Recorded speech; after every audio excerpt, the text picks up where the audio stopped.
Pernah tak kau rasa serabut dan terus call kawan baik kau? Kau pun mula cerita semua masalah. Tiba-tiba dia bagi 1001 nasihat. Tapi entah kenapa kau rasa lagi tertekan. Kenapa ya? Mungkin sebab kau tak perlukan nasihat pun. Kau cuma nak didengari. Ini beza dia.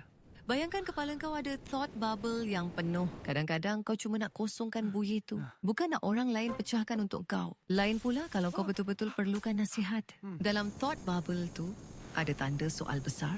Kau perlukan idea baru untuk selesaikan quest hidup. Jadi macam mana nak bezakan? Sebelum kau cerita, tanya diri sendiri satu soalan. Aku nak jalan penyelesaian atau nak telinga untuk mendengar? Ini cheat code yang mudah. Kalau kau nak didengari, mulakan dengan... Boleh tak kau dengar je luahan aku? Kawan kau akan faham misinya. Dia akan tukar mode beri nasihat kepada mode mendengar. Bar sosial kau akan terus jadi hijau. Bila kau faham keperluan sendiri, kau sedang level up skill persahabatan kau.